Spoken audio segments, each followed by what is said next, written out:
days the following week. You may apply in person Monday through Friday from 9 to 3. Starting wage is $18.45 up to $24.75 based on experience. Kentuckiana's choice for the best country. WSLM Salem, Jeffersonville, Louisville. My Country, 1220 AM. Warman Auto Group, supporting your Boilermakers as a proud partner of Purdue Athletics. Warman Auto Group, boiler up and hammer down. Also brought to you by Unity Healthcare, your preferred healthcare partner for exceptional care. And by your Central Indiana Honda dealers, our proud supporters of Purdue sports. Now, here is your host, Tim Newton.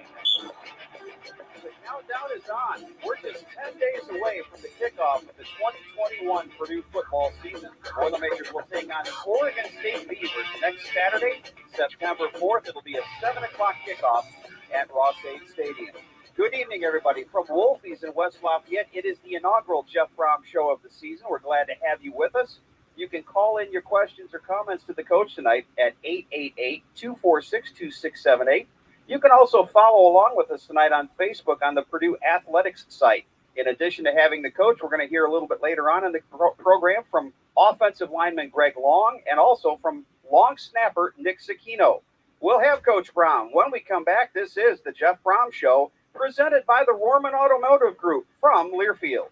At Unity Healthcare, we have a team of over 100 independent providers working alongside you to support you with all of your medical needs. Our independence not only allows us to make the best decisions for you locally, but also ensures more money stays in your pocket while still combining the experience, dedicated medical care, latest technologies, and wide range of medical services you need. At Unity Healthcare, we're here to help you live your best life every day. Unity Healthcare, healthier together. Attention fans, do you want a chance to win an amazing trip to see the Boilermakers take on the UNC Tar Heels in Connecticut on November 20th? You could get the opportunity to fly with the men's basketball team and load up on some Purdue swag with hotel and travel accommodations all taken care of. All you have to do is register at PurdueFlyAway.com for a chance to win this amazing opportunity, provided by Indiana Farm Bureau Insurance, a proud sponsor of Purdue Athletics. For 135 years, First Farmers Bank and Trust has been helping local businesses thrive by providing the capital you need for success. That's why we're here to listen and figure out the creative solutions that allow your business to tackle today's challenges head on. We're committed to providing the flexibility and the peace of mind that comes from working with a bank you can trust. Visit us at ffbt.com to learn more or stop by a branch today. First Farmers Bank and Trust. Equal Opportunity Lender, member FDIC. I don't want to brag, but it's our name. The Bob Rohrman Auto Group has been proudly serving Boilermaker Nation and beyond since 1963. When it comes to automobiles, there's only one, Bob Rohrman. I'm Trey Rohrman. My grandfather started with a single-use car lot on the Sagamore Parkway. His attention to customer service is the driving force that has made the Bob Rohrman Auto Group the Midwest's #1 volume, family-owned automotive group. Visit us today, 24/7 at Rohrman.com.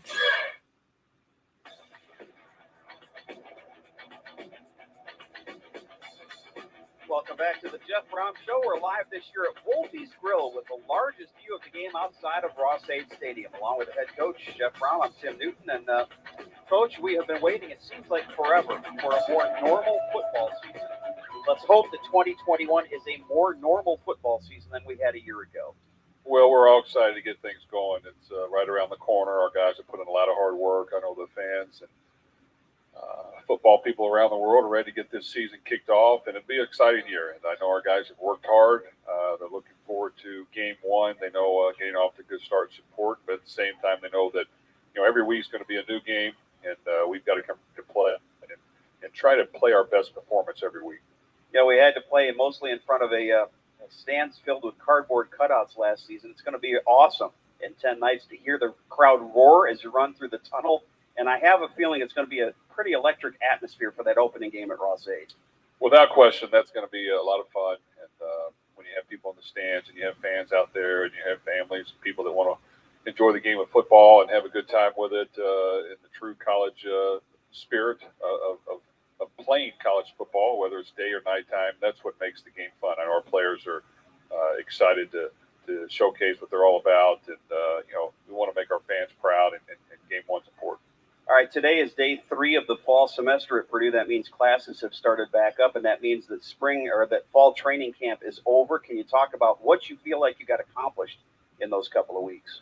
I think it's been a very good training camp. Our guys have really put in a lot of hard work. We've seen some signs of some really good things at times, and we've been able to see some things that we need to get corrected and fixed and worked on, and it's good that these things have come up. I think that our defense at times has really shown me some really good things. They've had some great days, and then we've had a couple days that weren't so good. Even the last scrimmage was not our best performance, but it was good. A lot of things came up. There was communication problems it was good to get worked out. But when our guys know what to do and know the call and know exactly how to just go out there and not think as much and play fast, I think they can do a very good job. And on offense, it's about being able to run the football, being able to attack downhill, and then hit some play action shots off of it. You made some big changes on the defensive side of the football. You have 4 new coaches over there: Brad Lambert, Mark Hagan, Ron English, and James Adams. Guys that bring a lot of experience to the table. Talk about what you think they'll add collectively to this football program. I really like our defensive staff right now. They've definitely worked well together. They're great people. Our players enjoy being around them. They enjoy being around themselves. When you're in a room with them, they want to work in collaboration to try to put the best product we have on the field. They're open to new ideas. They understand that, there is a ton of experience. There is a lot of know-how in that room, and people that have been there and done that, and we want them to speak their mind freely. And, of course, when we leave the room, we got to be on the same page. But it's gone extremely well. Coach Lambert, Ron English, Mark Hagan, and, of course, James and Marty, both are on the defensive staff. A lot of good young graduate assistants. It's a good room, and we just got to continue to, put our players in the best position to succeed, be aggressive in our approach, and along the way, learn from the few mistakes that we make and try to go out there and go for the win. You're going to have some anchors on that defensive side of the football, and probably nobody will get more attention than your end, George Karloftis, who really has, I think, shown the nation what he's all about his first 2 seasons here. George has done a great job. He works extremely hard. He wants to win. He wants to be a great player. Last year was unfortunate. He played basically 1.5 games. He had a high ankle sprain, and then he had some, health issues beyond that affected him and him the rest of the year. And I think right now he's hungry. He wants to go out and prove himself. He understands that it's about doing it every week. It's about doing it against great opponents. It's about being relentless in your approach. It's about trying to be durable as well. I mean, great players find a way to stay durable. So he's worked extremely hard. I couldn't be happier with where he's at. We've got to do our part to keep him healthy, but I know he'll have a great year. In hearing the defensive players, and particularly George talk, they're very excited about the aggressive style of defense they're going to be allowed to play this season. And it seems like not just a change in personnel in terms of the coaching staff, but also a change in philosophy on that side. Well, it's important to make sure that, we use our knowledge to put some of our playmakers in a position to make plays. And, when you have George Karloftis, you got DeMarcus Mitchell at the other end, you've got a Branson Dean, you've got Jalen Graham in a linebacker position, and Corey Trice and Mackey in the secondary with some other experience, Marvin Grant, Cam Allen. We've got to make sure those guys are allowed to attack. They're allowed to try to make the play. They're allowed to try to get the fumble, the strip, the sack, the interception, all those things. At the same time, be sound in what you're doing, but we want to be aggressive, and we want those guys to be fearless and understand that every once in a while you may give up a play. You've got to have a short conscience and move on to the next one. But I think our guys have really practiced well to this point, and they've had some really good days. Once again, you can follow along tonight on Facebook. We're on the Purdue Athletics site. We've got somebody hammering down from Houston and also boilering up from Crown Point. So let us know where you're watching tonight, and we'll be right back with the Jeff Brown Show, presented by the Rohrman Auto Group from Learfield. Bobcat has opened a new dealership near you, offering the latest compact equipment to help you do more. Bobcat of Indy North, an authorized Bobcat dealership, is now open at 4489 South Indianapolis Road. Stop in and check out the newest solutions in excavators, compact track loaders, skid steer loaders, attachments, and more from the most reliable equipment brand. Or call us at 317-769-4946 or online at bobcatofindy.com for details on how we can help you accomplish more with Bobcat equipment. For 135 years, First Farmers Bank and Trust has been helping local businesses thrive by providing the capital you need for success. That's why we're here to listen and figure out the creative solutions that allow your business to tackle today's challenges head on. We're committed to providing the flexibility and the peace of mind that comes from working with a bank you can trust. Visit us at ffbt.com to learn more or stop by a branch today. First Farmers Bank and Trust, Equal Opportunity Lender, member FDIC. It's a new season. Get ready for more men's and women's college sports excellence. Trophies will be awarded in June to schools who take the top spot in the 2021-22 Learfield Directors Cup. The premier award recognizes one winning institution in all competitive divisions. Follow your favorite team's progress as seasonal standings are announced at L Directors Cup on Twitter and online at directorscup.org. The crowning achievement in college athletics. At the Honda Summer Sales Event, one summer adventure leads to another. Start with a great offer on a new Honda and be on your way to remote beach weekends, deep forest discoveries, and sunsets next to a campfire that you built yourself. For a limited time, well-qualified buyers can get 1.9% APR on the 2021 Honda CR-V, Ridgeline, or the all-new 2022 Civic. It's the Honda Summer Sales Event at your Central Indiana Honda dealers or Central Indy. Exclude Civic Type R. See dealer for financing details.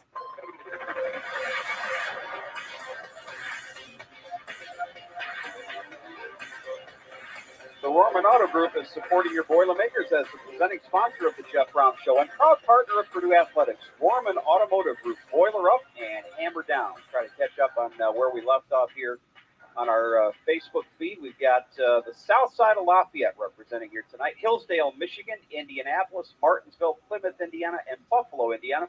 Also a boiler up from Parma Heights, Ohio. So we're glad to have them along. And again, we'll be here every Wednesday through the football season at 6:05.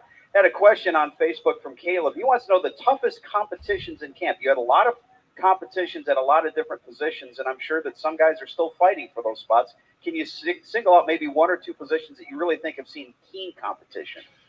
Well, we've had a lot of competition. I think the positions where there's a lot of depth, there's been a ton of competition. You start with the quarterback position. We feel like we've got 3 or 4 very capable quarterbacks that can go out there and compete, help us win football games, and they all have certain strengths that we might be able to utilize at any point in time. I think our receiver position is deep, so there's a lot of competition there. We've got to make sure that playmakers touch the ball, and that's very important. We're a little bit thin in depth at offensive line. That's a concern. We've got to keep guys healthy on the defensive side. We have a lot of D linemen, and we do. And you start with the experience of Karloftis and Mitchell and Dean and Lawrence Johnson, but we have a lot of guys behind them that are fighting and vying for spots, and I feel like we can rotate people in there. We have some depth at linebacker as well. Maybe not a ton of experience, but some depth there. Really, the secondary is a little bit thin, but as far as competition, I think that all those positions are competing hard. Everybody wants to get on the field. We want to make sure we do our part to get guys that are ready to play, that want to go out there and compete and help their team win, an opportunity to compete. All right, you know that I am required by law to ask, I guess we'll do it as a two-part question. Have you decided on your starting quarterback? You can answer that yes or no. Well, we actually have decided on a starting quarterback, and we'll probably name it in the next couple of days. I think we wanted to give all of our guys an opportunity to compete and, earn the job. And it's been a close competition, and really every day, there have been some good signs. It's really going to come down to, who's going to help our team get in the end zone. And, each guy has certain strengths without question. Jack Plummer and Austin Burton have some mobility. They're able to move around a little bit. And since they do that, they've got to make sure when they're in there that they take advantage of that. And when things aren't there, they help us get yards off the scramble. When we're trying to do some quarterback athletic plays, they're able to find ways to get yards. Of course, Aiden is a little more limited in that area, but he's a very accurate passer. He's got a lot of moxie. He understands the passing game, and he can get the ball out to our receivers. So, those are things that are important. Michael Amos, another freshman that had a little setback with an injury here the last week, but was doing some really good things. So, Coach Brian Brown has done a great job getting those guys ready to play, and we feel like that at any point in time, any one of those guys can go in. You know, and you do have a unique situation here in that you have two quarterbacks on your roster that you've won Big Ten games with, and there are not a lot of programs that can say that. Well, I wish I could tell you that we've had 1 year here where we haven't had to play two because of injuries, and we haven't. So, it's important that you have at least two, and if you have more, that's a bonus. And 1 year we had to play four, and that's really when Aiden O'Connell was able to emerge. So, you like to have a little luck and keep somebody healthy, but at the same time, having competition will benefit our team, and we will not be scared to use more than one quarterback. We talk about new faces and new places. You've got two new kickers this year that you're going to be relying on, and you had to go halfway across the world to find one of them. Well, and that's a position I forgot to mention. As far as competition, we definitely added value to that position.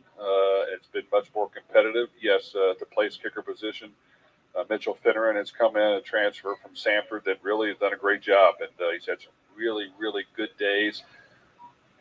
Luckily, he's had a couple off days that I think is going to make him hungry and work on a few things he's got to do. But he's, shown the ability to really kick the ball effectively and accurately.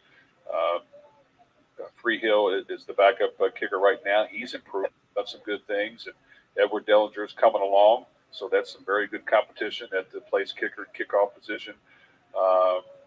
Even at the kickoff position, I forgot Chris Van Ekeren is a guy who can kick it out of the end zone if he's on. Just got to get a little more consistent. At the punting position, we've added Jack Ansel from Australia, who, we want to do a few different things in the punting game. He has a strong leg. He has been pretty consistent kicking the football. We want to make sure that, we change the field position and we gain an edge on special teams. And then Brandon Copsey has been his backup. He's had a very good camp, and we've even had Mr. Collins, who's kicked here before, in the mix. So there is competition now that is good, and I think we've improved at that spot. All right, before we go to the next commercial, let's go quickly to the phone lines. Don calling in from Indianapolis. Go ahead, Don. Coach, I got a two-part question. Good luck on when you play Oregon State. It's so important to get off to a good start and win that first game. But my question is, were you concerned with all the transfers out of some of the Purdue players that left? And what players are you excited about the transfers that came in for this season? Thank you. Well, I appreciate the call, and thanks for wishing us good luck. We'll take all of it we could get. When it comes from transfers, really in today's age of football, we've probably had a lot less than everyone else. And really the ones that we've had, we definitely, it's probably been for a reason where they can go get playing time somewhere else.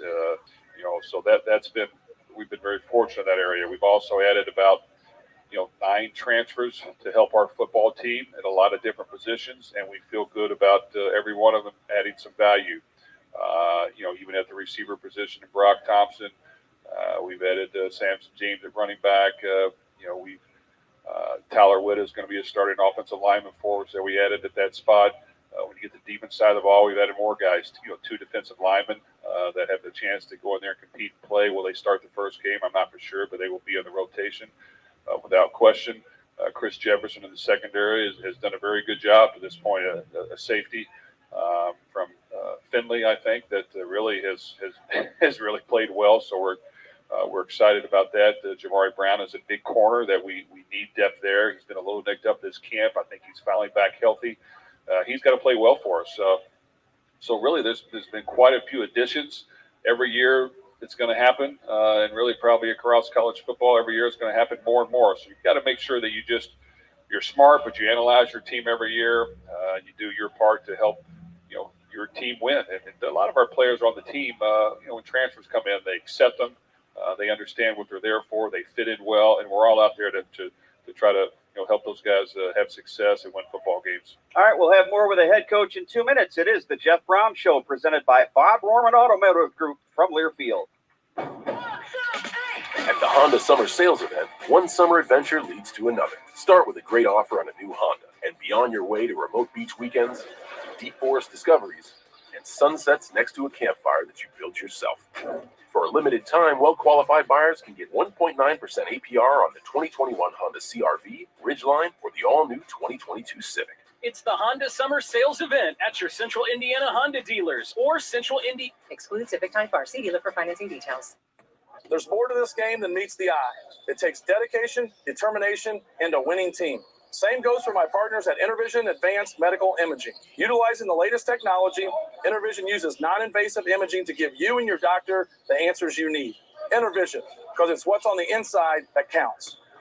Your team for imaging, now more affordable than ever. Call and compare today at 447-7447. Intervision is the official imaging center for Purdue Athletics. Gemco Constructors, headquartered in Indianapolis, Indiana, is a mechanical, electrical, plumbing, service, and design-build commercial contractor. Gemco provides comprehensive design and build solutions for its customers locally and throughout the United States. Whether a large new construction project or a small tenant finish, Gemco approaches each job with the same sense of dedication and quality. Gemco Constructors, building your vision, concept to creation. Attention fans, do you want a chance to win an amazing trip to see the Boilermakers take on the UNC Tar Heels in Connecticut on November 20th? You could get the opportunity to fly with the men's basketball team and load up on some Purdue swag with hotel and travel accommodations all taken care of.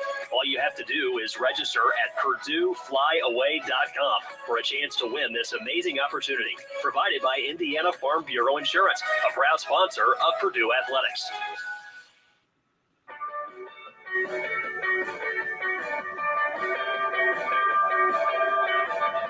Welcome back to the Jeff Brown Show. We're live at Wolfie's Grill with the largest view of the game outside of Ross-Ade Stadium. Let's see if I can catch up on some of the folks watching tonight on Facebook. We've got LaPorte, Indiana, San Antonio, Bedford, Attica, Indiana, Elk Rapids, Michigan, Crestwood, Kentucky, Platte City, Missouri, Carlsbad, California, Littlestown, Pennsylvania, Charleston, South Carolina, and I think that, Oxford, Indiana, and Battleground. So thanks again to everybody. Boilermakers in Oregon State next Saturday night. It's a 7 o'clock kickoff. Our pregame show will start at 6, and then we'll wrap everything up with Boilermakers Sports Wrap after that. Have you started really preparing for the Beavers, or is that just you're going to try and get into a normal flow where you just do that the week before the game? No, we've done a lot of preparation for Oregon State, going back to the spring, summer, even bits and pieces, even at the beginning of camp, that we would have certain periods directed exactly for Oregon State. This past week, we picked up quite a bit on that in our preparation for them, and that'll continue to next week. So, yes, we've got a great idea of what we think we're going to see, and now it's about going out there and executing and playing well. You know, somebody asked in the last segment about transfers, and I think that that's something that we've talked about in the past. A coach has always had to be a general manager at the collegiate level, but that's even getting more and more important because not only are you trying to recruit high school players, but you've got to keep an eye on the portal, and they're players that you can see on film. You can see them against Division I competition, and as a result, sometimes the fight for their services is pretty intense. You are correct. It's a different age right now where that's just a part of it, and if you're not doing it, you're going to be missing out. So, yes, we've got to be active. We've got to make sure that we're using all of our resources to stay on top of any changes or things that can help our team improve. And nowadays, it can happen any time of the year. So it's not just during a heavy recruiting period. This is at any time of the year. Someone can transfer. Guys pop up. Guys reach out. Guys have to send feelers out. There's just all kinds of activity that are going on each and every day throughout the year. And you've got to try to be selective, but at the same time, you've got to be open to anything that can help your team win. And, that's just how football is going to work. One of those transfers that came in late, Samson James, and we were talking a little bit before, probably not going to be eligible, but you're going to give him a shot this year at least to try to get him through. Well, we'll see how that plays out. I'm not super optimistic, but, a lot of people have gotten eligible for a smaller reason. So I would hate to say that couldn't happen, but we're going to try. And, the rules are rules, and half the time you think you understand them, but there's some loopholes here and there. And, there'll be days where we find out the new loopholes. Right, and it's just kind of interesting. And we try to have as much knowledge as we can. We work with our compliance department. We ask around. We hear from other teams, and it's just it's interesting how this works. So, yeah, we're going to try to do that. One of the other complicating factors this year, Jeff, in terms of roster management is you've got players that have basically the COVID bonus year And we got an example tonight on the show. Greg Long ordinarily wouldn't be here, but he gets an extra season. So you've got to try to manage those guys in your numbers and then also make sure that you're pared down to your normal size next season. Right. And, for us, we don't have a lot of super seniors, as they call it, on our team. I'm sure other teams have many more. So it's not a huge issue with us, but, the ones that have to come back are going to be valuable to our team and play and contribute, do a great job. All right, we'll be back in a couple of minutes. It's the Jeff Brom Show presented by the Rohrman Automotive Group from Learfield. Bobcat is opened a new dealership near you, offering the latest compact equipment to help you do more. Bobcat of Indy North, an authorized Bobcat dealership, is now open at 4489 South Indianapolis Road. Stop in and check out the newest solutions in excavators, compact track loaders, skid steer loaders, attachments, and more from the most reliable equipment brand. Or call us at 317-769-4946 or online at bobcatofindy.com for details on how we can help you accomplish more with Bobcat equipment.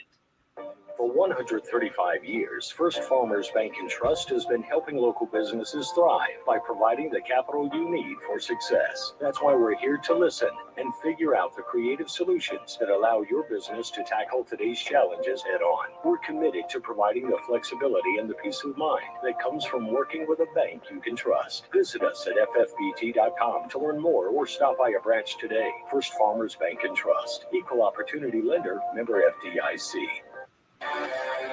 It's a new season. Get ready for more men's and women's college sports excellence. Trophies will be awarded in June to schools who take the top spot in the 2021-22 Learfield Directors Cup. The premier award recognizes one winning institution in all competitive divisions. Follow your favorite team's progress as seasonal standings are announced at L Directors Cup on Twitter and online at directorscup.org.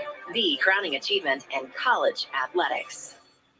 At the Honda Summer Sales Event, one summer adventure leads to another. Start with a great offer on a new Honda and be on your way to remote beach weekends, deep forest discoveries, and sunsets next to a campfire that you built yourself.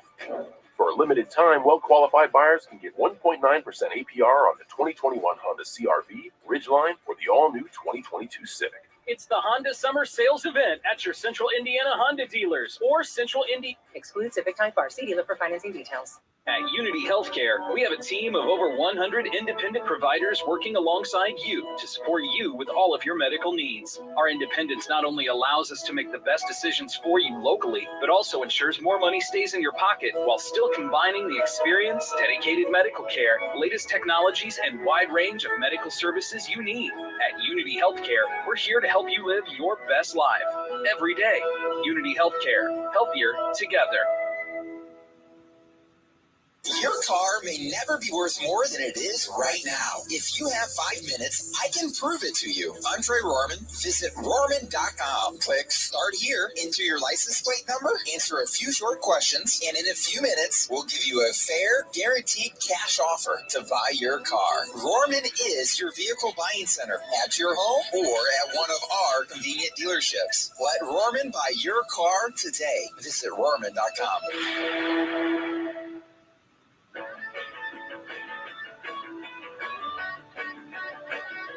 All right, we got a boiler up on Facebook from Fort Wayne, so we thank Fort Wayne for joining us tonight. It is the Jeff Brom Show, and we are joined now by Greg Long, who will be the starting left tackle for the Boilermakers this year, a super senior from El Paso, Texas. Honorable mention, all Big Ten last year, so congratulations, Greg, on your first fifth-year senior. I guess this is your season. This will be your second fifth year, however you want to mention. We're just glad to have you back. The pleasure's mine. Thank you very much. Talk about that decision, because I think a lot of guys had to make the decision about, okay, I get the bonus season because of what happened last year with the pandemic. Do I come back? Do I not? What went into your decision to stay? Absolutely. The decision was very easy. Me, myself, I want to succeed at this football stuff, and I also want to succeed in life, so I know getting my education is very important. Also, with this football stuff, I haven't proved myself yet, and there's a lot of good opportunities to do so here at Purdue. So it was an easy choice. Come back and just play my best football that I can. For people who may not be familiar, an El Paso, Texas native, and Yes, you sir. played at UTEP, which is your basically your hometown school, but you wanted to come into a bigger conference and show yourself on a bigger stage. How did that experience go in your first year? Absolutely. It was a very humbling experience because the competition itself was great. The speed of the game was a little bit faster, most definitely. but I think I did very well. I acclimated pretty fast. I have great coaches, so they did everything in their power to take their time and just kind of get me right. And so it was a very humbling experience, but I had a lot of fun. You had to make a lot of adjustments, Greg, coming into a new campus and a new conference. But, adjustments are something that you really had to make all your life. If I'm not mistaken, you lost your parents at a fairly early age, and, you had to grow up in a hurry in El Paso. Yes, sir, that's very true. I'm no stranger to adversity, and unfortunately, it's something I had to go through. Me and my sister had to go through at a very young age. You've talked about your sister being a huge inspiration in your life. Tell us a little bit more about that. How has she inspired you? No, yes, sir. My sister is my greatest inspiration. To me, she's everything. Regardless of the day I'm having, regardless of what's going on in our life, she's always been all smiles. She's been very tough. And she's someone that I want to take care of. She's my baby sister. She is my world.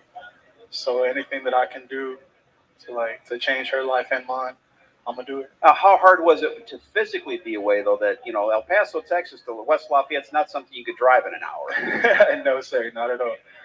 Well, fortunately for me, I was able to experience the separation from home pretty early because once I graduated from high school, my sister and I ended up moving in with my uncle and my aunt in Dallas, Fort Worth. Okay. And I was still going to school at UTEP. Unfortunately, that's where I had signed. I say unfortunately because I wanted to be with my sister. Mm-hmm. But I signed there. I played ball there, and she's been growing. And we stay in communication every day. And it's definitely been easier because we have iPhones, so I can FaceTime. Technology is a great thing. You're making a change this year. You were on the right side last year. You're on the left side this year. Other than being on the opposite side of the line, what's different? Yes, sir. I definitely want to say the pressure. The quarterback's not going to see anything that comes off my edge. So I definitely need to make sure that I can hone my pass pro skills and get better at that. But other than that, nothing, sir. Football is football. And I feel like I've played enough football to be able to be plugged in at any position and get the job done. Left tackle position is one that can be an awfully daunting place because everybody on the stadium is going to be looking and seeing if that defensive end like a George Karlaftis can beat the tackle and get to the quarterback. How do you maintain your confidence even if you have a bad play and let's say somebody gets by you? Yes, sir. Well, recently, I've struggled with that in the past because, you mess up. It's not really your body on the line. It's somebody else's, like Eddie O'Connell's. But I will say I've adopted this kind of mentality. Boilers having fun. Hogs having fun.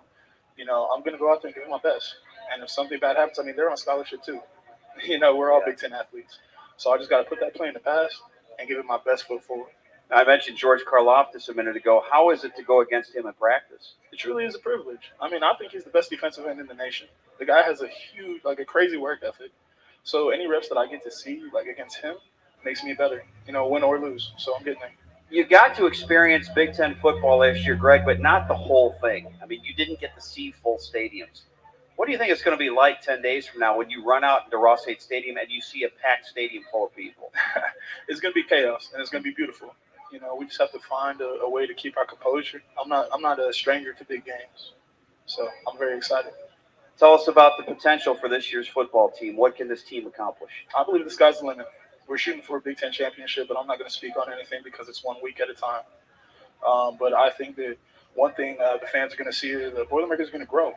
We're going to step up to the plate, and it doesn't matter who's in. Next man up, we're going to get the job done. Greg, it is great to have you back for your super senior season. Great to have you still here in West Lafayette. Have a great 6th year, and let's see what we can do on the field on Saturday night. The pleasure is mine, sir. Thank you very much. All right. This is the Jeff Brom Show presented by the Rohrman Automotive Group. We'll have Nick Cicchino when we come back after this from Learfield. For 135 years, First Farmers Bank and Trust has been helping local businesses thrive by providing the capital you need for success. That's why we're here to listen and figure out the creative solutions that allow your business to tackle today's challenges head on. We're committed to providing the flexibility and the peace of mind that comes from working with a bank you can trust. Visit us at ffbt.com to learn more or stop by a branch today. First Farmers Bank and Trust. Equal Opportunity Lender, member FDIC. Gemco Constructors, headquartered in Indianapolis, Indiana, is a mechanical, electrical, plumbing, service, and design-build commercial contractor. Gemco provides comprehensive design and build solutions for its customers locally and throughout the United States. Whether a large new construction project or a small tenant finish, Gemco approaches each job with the same sense of dedication and quality. Gemco Constructors, building your vision, concept to creation. At the Honda Summer Sales Event, one summer adventure leads to another. Start with a new Honda and be on your way to desert treks, lakeside getaways, and mountain paths so remote you need an actual map. For a limited time, well-qualified buyers can get 1.9% APR on the 2021 Honda Accord and 0% APR on the 2021 HRV or Pilot. It's the Honda Summer Sales Event at your Central Indiana Honda dealers or centralindianahondadealers.com. See dealer for financing details. Attention fans, do you want a chance to win an amazing trip to see the Boilermakers take on the UNC Tar Heels in Connecticut on November 20th? You could get the opportunity to fly with the men's basketball team and load up on some Purdue swag with hotel and travel accommodations all taken care of. All you have to do is register at PurdueFlyAway.com for a chance to win this amazing opportunity, provided by Indiana Farm Bureau Insurance, a proud sponsor of Purdue Athletics.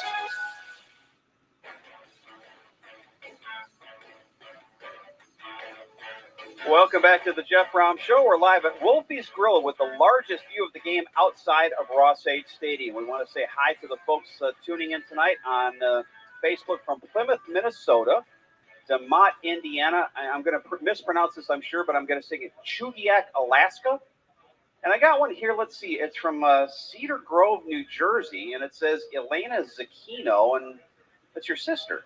Yep. Your My sister. mom and sister should be watching right now. I texted them. So hi, Zacchino family. Hope you're doing hi, well Mom. tonight. Hi, Elena. Well, let's talk about what got Nick Zacchino, who's the long snapper for the Boilermakers, from Cedar Grove, New Jersey to West Lafayette. It's been quite a path, and it started actually at the University of Connecticut. That's where your football career started. Yeah. So in 2016, I signed with UConn out of high school, and then I played a season with them. But then I had ulcerative colitis too severe to be able to go back for my sophomore season, and I had to withdraw from school, stop football and everything like that. So for 2 years I was home on the couch, not playing football, not doing what I love, and I was going to every doctor under the sun. I mean, I was trying every medicine I can. Nothing was working. It was too severe, so I had to get the surgeries. So I had 3 surgeries in 6 months in 2018, and then I came to Purdue that summer, 2019. I was only about 8 months removed from the final surgery, and I was playing in my first game here with the Boilermakers. And just to give people an idea, you lost 55 pounds in 2016. You were down to 145 pounds at that point. Yeah, so I lost a ton of weight. I mean, everything I ate, like I couldn't, everything was really, really bad. Ulcerative colitis, not a lot of people know what it is or heard about it, but it's very similar to Crohn's disease, Crohn's and colitis. They're in the same family, and it's IBD or ulcers in your colon, and people get very, very sick from it. And I actually just met a family over there that said their son had ulcerative colitis. So that's nice to know that other people had the same thing, and I could be a light for people and show them that you could come out on the other side and be strong. What was it like for you to get back on the football field then in 2019, that first game against Nevada, when you've gone through all this and now you're back there and you're playing?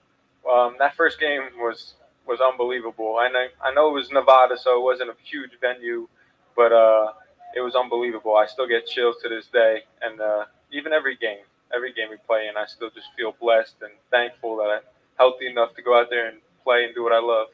I'm always interested to hear how people like long snappers or holders, how did you get involved? Your dad was a long snapper at Tennessee. So my dad long snapped at Tennessee in the mid-'80s, and then growing up, he showed me how to do it, but he was never that dad that was always on top of me. He kind of just showed me how to do it a couple times, and then I ran with it because I wanted to be just like my dad, because who doesn't? Most people do. And he showed me how to do it, so I ran with it, and it's gotten to me to the places where I wanted to get to. Play Division I college football, and I'm just so thankful for him and my family. You know, I talked to Greg Long in the last segment. Sometimes the only times that you feel or see a left tackle or an offensive lineman is either when they get beat for a sack or get called for holding. The only time anybody's going to talk about the long snapper is if you sail one about 10 yards over the punter's head. You want to be the most anonymous person in the stadium. Yes, that's definitely my goal. I don't want anybody to recognize me for having any bad snaps. I do want to be recognized for the ulcerative colitis and get my name out there and the brand and all that. But I want to be the best long snapper in the country. I want to be money every time and run down the field, make tackles. Which you've done. Yes, I mean, I haven't made any solo tackles yet, but I've been involved in a couple. But this year, I feel like I'm actually back to my full health and ready to go and have a big year. And my understanding is now this is actually your technically, I guess, your, I don't know, 5th year. You would like to play if you can get a waiver another season, wouldn't you? Yes, so I have fall, and I also have next fall because of the COVID year. This would have been my last season, but the COVID year gave everybody a free year, and I'm going to take it. I mean, I'm in no rush to leave college. I understand that. What's the most important attribute that a long snapper has to have, other than the ability to see life upside down without getting disoriented? You need to be able to focus for that one play. You don't get a lot of chances, so you need to be able to focus and put everything out of your mind and just take a deep breath and fire it back there. Nick, I'm thankful I'm going to be able to talk about your name tonight or all season long, snapping for field goals, snapping for extra points, even snapping for the punts, and that's all I want to say about you, unless you make some tackles, and then we'll get you out there. Yes, Nick, sir. Congratulations on a great year last year. Have a great season this year. Stay healthy. We look forward to seeing you. Thank you. Thanks for having me. All right, we'll have Coach Brown back with us. It is the Jeff Brown Show, presented by the Bob Rohrman Auto Group from Learfield. There's more to this game than meets the eye. It takes dedication, determination, and a winning team. Same goes for my partners at Intervision Advanced Medical Imaging. Utilizing the latest technology, Intervision uses non-invasive imaging to give you and your doctor the answers you need. Intervision, because it's what's on the inside that counts. Your team for imaging, now more affordable than ever. Call and compare today at 447-7447. Intervision is the official imaging center for Purdue Athletics. Gemco Constructors, headquartered in Indianapolis, Indiana, is a mechanical, electrical, plumbing, service, and design-build commercial contractor. Gemco provides comprehensive design and build solutions for its customers locally and throughout the United States. Whether a large new construction project or a small tenant finish, Gemco approaches each job with the same sense of dedication and quality. Gemco Constructors, building your vision, concept to creation. Bobcat is opened a new dealership near you, offering the latest compact equipment to help you do more. Bobcat of Indy North, an authorized Bobcat dealership, is now open at 4489 South Indianapolis Road. Stop in and check out the newest solutions in excavators, compact track loaders, skid steer loaders, attachments, and more from the most reliable equipment brand. Or call us at 317-769-4946 or online at bobcatofindy.com for details on how we can help you accomplish more with Bobcat equipment. It's a new season. Get ready for more men's and women's college sports excellence. Trophies will be awarded in June to schools who take the top spot in the 2021-22 Learfield Directors Cup. The premier award recognizes one winning institution in all competitive divisions. Follow your favorite team's progress as seasonal standings are announced at L Directors Cup on Twitter and online at directorscup.org. The crowning achievement in college athletics.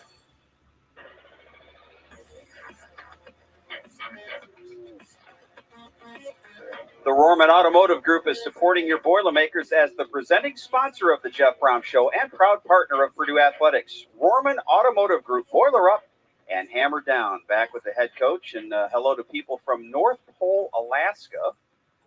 So we got 2 Alaska watchers tonight, and Brownsburg, Indiana, along with Plymouth, Minnesota. I did get a question here, Jeff, and I know that this is something you probably get a lot of questions about. How many calf raises a day do you do? And in case anybody's wondering, there was a video that was on the Purdue Sports website. Payne Durham, the tight end, was mentioning that Jeff Brown, he believes, has the most muscular calves on the football program. And then they showed them and visual proof. So we got to get your secret. That might be the only place I have big muscles. But you know what? For some reason, I'm not going to lie, that's just hereditary because I haven't done a whole lot to get big calf muscles. It's just kind of happened. You know, talking to Greg Long and Nick Zecchino, and you realize you get like 100 guys like that have all these stories coming in. And, you know, fans that come into Ross-Ade Stadium, they see these guys, they have helmets on. You can't see their faces. You really don't get to know them But when you start to hear their stories, it really is amazing where some of these guys come from and what they have to overcome. You're exactly right. And Greg Long and Nick are great examples of tremendous student athletes that have overcome a lot to get to where they're at. They're very good at what they do. They put in the work. They put in the time. They're great teammates. They've done everything we ask and more, and I'm very proud of them. So we want those guys to succeed and have success. And that's not only in football but beyond. But I think the personality of both of them will carry over to life after football, and they'll have a lot of fun, have a lot of success after that. We're at a point now, we mentioned earlier in this program that it's day 3 of the fall semester, so you get to be in a little bit more of a rhythm. And even though there are still some protocols that are taking place, it seems to be a little bit more normal season in terms of you see more students around. I mean, we got a record number of students on campus, and you can feel really the vitality of the campus has come back again. It has, and that's exciting. We want that to happen. I think everyone wants to get back to that type of environment and being around people and having fun, experiencing college sports and college athletics and everything to do with Purdue University. And so we're excited to be a part of it. And getting people back in the stands will be a lot of fun. We got to do our part and try to provide some wins to make it even more exciting. But special moments can happen if you put in the work and the effort, and our guys got to really believe that.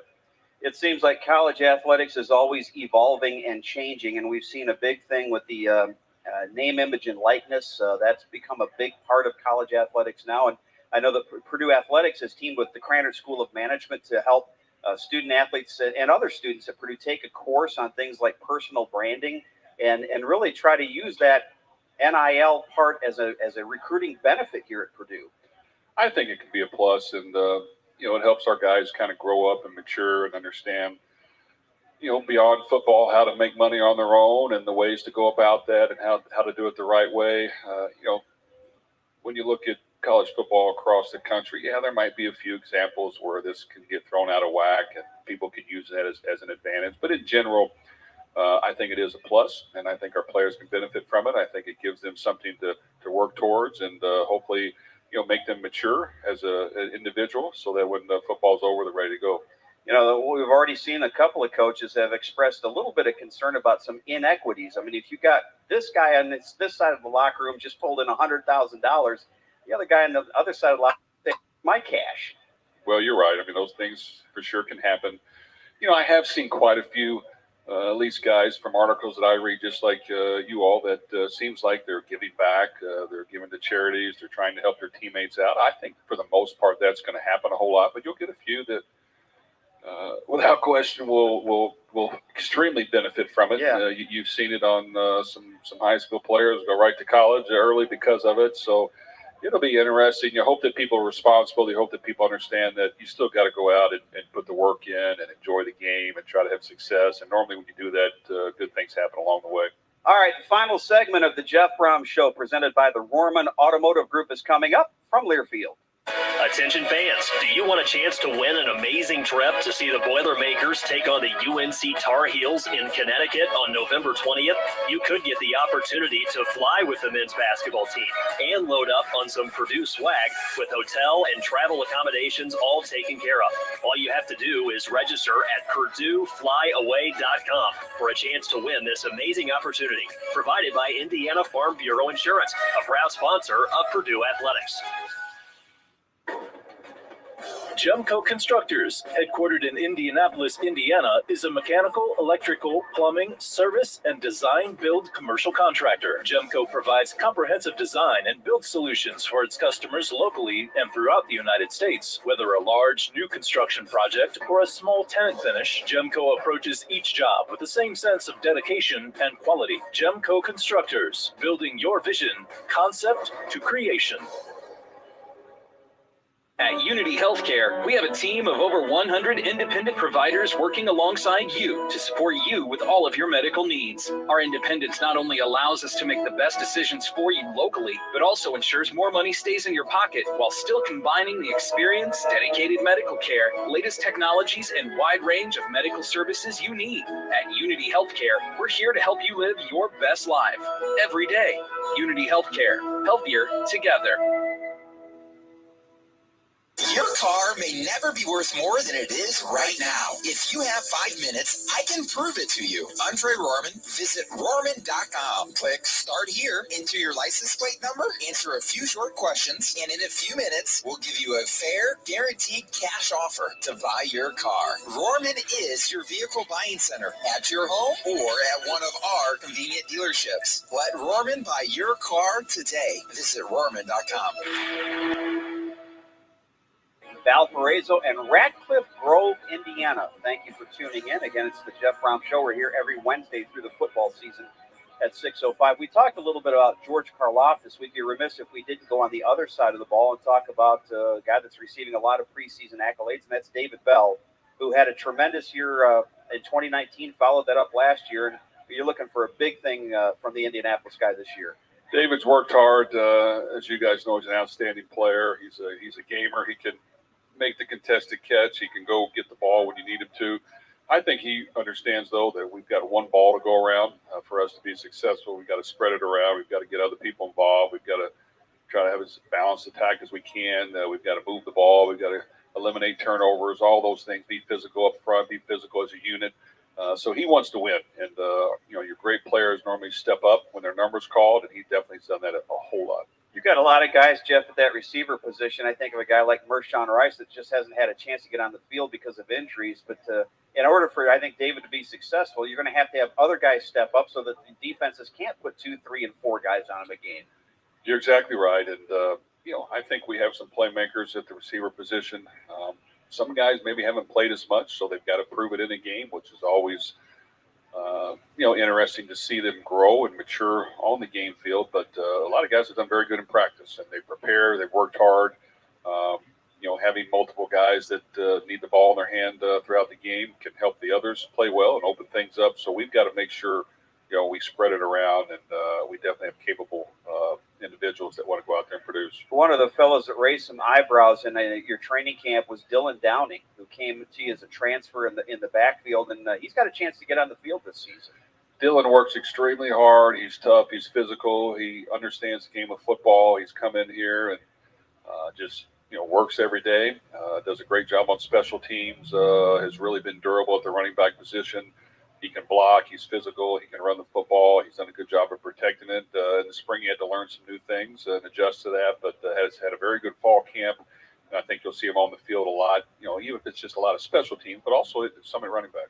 Jeff, walk us through this week in terms of a schedule. Is the scrimmaging done now before the season? Or is it do you taper off at this point a little bit?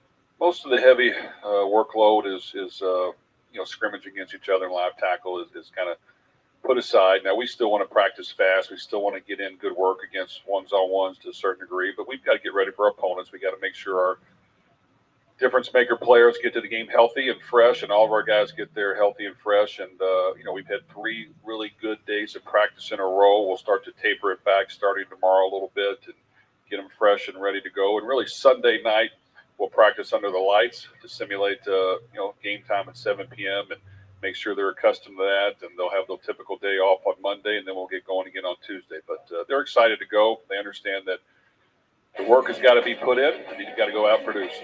Jeff, it's been it's fun looking forward to the season. I can't wait to get to Ross-Ade Stadium on Saturday night, a week from Saturday. Okay, thank you. Again, the Boilermakers against the Oregon State Beavers. That'll be at 7 o'clock kickoff next Saturday, September 4th. We'll have the pregame show on that one at 6 o'clock. In the meantime, we'll have our next edition of the Jeff Brown Show coming to you right here from Wolfie's next Wednesday at 6:05. For the head coach, this is Tim Newton. We'll see you next week. This is Boilermaker Football from Learfield. Hello and welcome to the 49th season of Coach's Corner. I'm your host, Nate Pierce, and I'm one of the new voices of the Salem Lions. Thanks for tuning in tonight. We're going to be live on 97 FM and 1220 AM. We're also streaming on Facebook, Twitter, and YouTube. My guests tonight are going to be Jeremy Lowery. He's the head coach of West Washington. Blair Thompson, head coach of Salem. And Luke Dean, the head coach out at Eastern. We got a lot of topics that we need to get to tonight, and we want to recap some of these games and talk about some of the changes that have been made this week to schooling and how we move forward and how best we get the school year in and get these games played. So we're going to hear a word from our sponsor, and we'll be back with our first guest.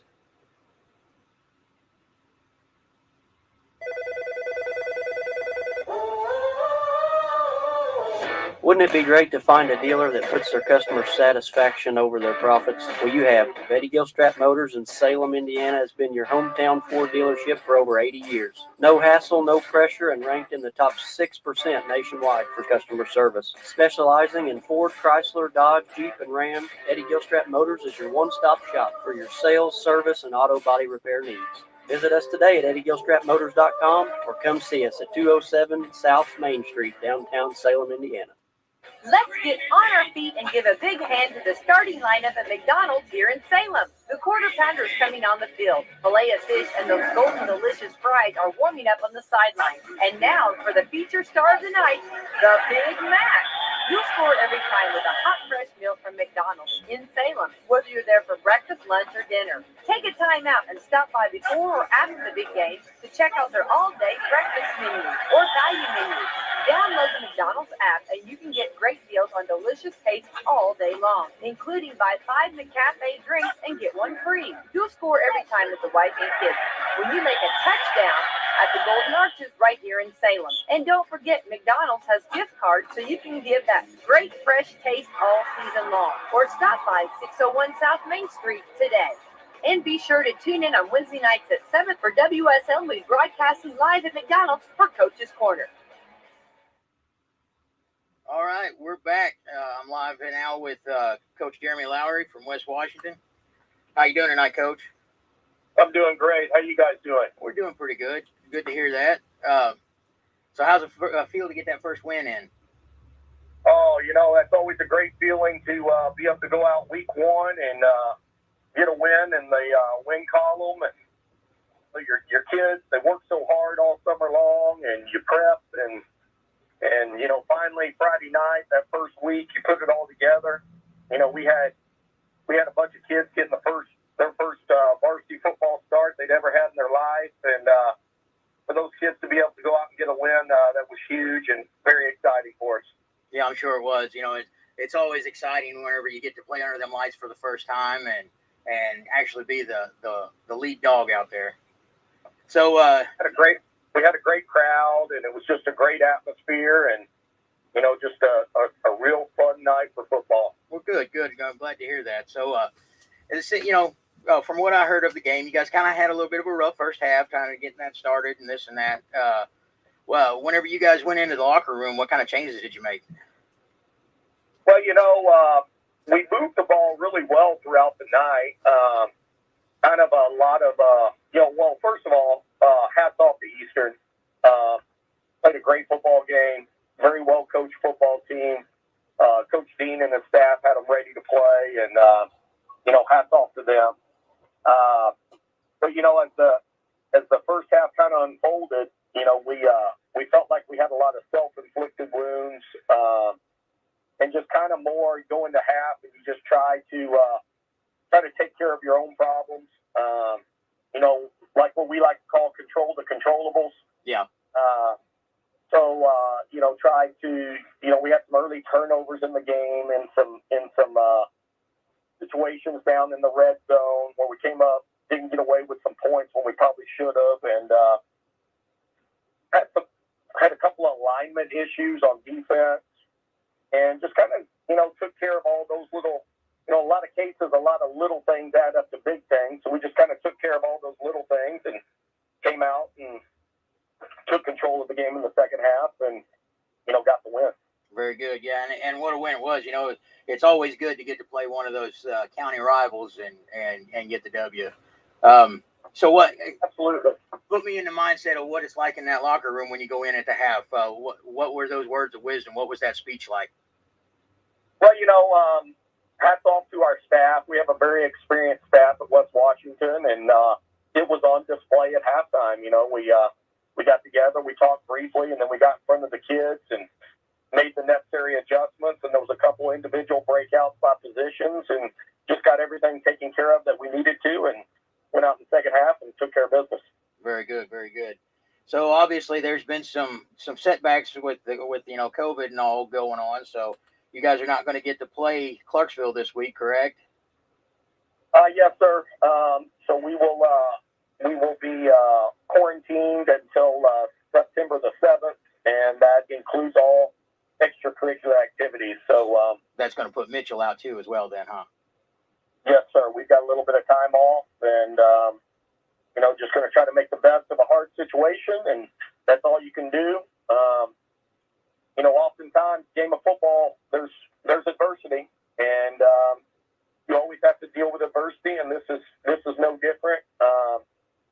It's just one of those things that we got to stay positive, and we got to keep our head up and understand that we still are going to have a football season left in front of us. And when it's time to get back to work, we will reconvene and get ready to play our next opponent. Right. So in the meantime, how do you keep the morale up with the kids? How do you keep them focused? You just the biggest thing is you try to keep people engaged. I spent the bulk of the day today making phone calls to players and just checking on them, making sure everybody was in good health and feeling well, and talking about where they were in their grades and things like that. And, just talking and just keeping kids engaged and touching base with them, every day, every other day. And that's all you can do is just let them know that you're here for them and you're here to support them. And if they need anything, you're just a phone call away. Right. And, that's a sign of a great coach, keeping in contact. You always got to have those lanes of contact open and making sure that everybody's on the same page. And absolutely, academics is key here. Whenever I coach our little guys in the youth league, that's one thing that we always want to stress is, your grades come first, you minding your parents come second, and then football comes after that. If those other two things aren't clicking, that we're going to have a problem on the field. You're not going to get playing time that you want. So, keeping that communication open, I think is going to be a real big key to all that. So we've got a young football team. We've mentioned that before. So all these conversations we have, all these experiences we have with them, from the first game Friday night to pulling grades and discussing it. All this is new for these kids, and trying to put all that together and balance all that and stress what's important and what they need to prioritize. All those things are all part of the process. Right. So after Friday night's game, did you learn anything new about your boys? I think the biggest thing that I learned, and I had a good idea, I think it's more confirmation than learning anything, is we've got a lot of young men with a lot of gut. That showed up Friday night. There was, we got put in some situations. We were down twice in the football game, and our kids didn't blink. Each time they went right back down and they answered the call and got the lead back for us. So that was probably the biggest confirmation we need to see is, there's a lot of fight in us. We got a lot of gut. We were super proud to see that. The other stuff, you're with them all summer. You get a good idea of what you got. We know we've got some really nice runners. We had 3 different players go over 100 yards rushing. That was impressive. But again, more confirmation. We knew we had some runners. Very pleased with the offensive line and how they're progressing. We got a couple of different looks Friday night as far as defensive front that Eastern threw at us. That was another deal. Eastern not scrimmaging. We didn't have the benefit of any type of game planning or game film or anything like that. So there was a lot of adjustments on the fly. I was really proud of how our offensive line handled those adjustments. Well, it sounds like you did a pretty good job of getting those adjustments put in and fighting them and holding off and getting that win. So, hats off to you for that. So given that, we got eyes on the prize for 3 weeks out. So Springs Valley, correct? Yes, sir. If everything keeps going as planned, Springs Valley will be the next opponent. Okay. So, what's the game plan there? Is there anything special that you need to do, or are you looking that far ahead, or right now are you just focused on keeping everybody, ready to go? Well, so Monday was a crazy day. Obviously, we went to school on Monday. There was a ton of contact tracing, a couple positive cases, some things like that. So, the safety of the kids and making sure everybody okay kind of took the forefront on Monday. And then Tuesday, you adjust to virtual learning and things like that. Today was a lot of just reaching out to the kids, making sure everybody was okay, making sure everybody had what they needed. And now, we'll start turning the page on what's next as far as opponents. The biggest thing is getting ourselves there. That's the first thing we got to do. More so than worried about who we're playing is taking every precaution we can just to get ourselves there and ready to play the next contest. Right, yeah, and that's kind of go ahead.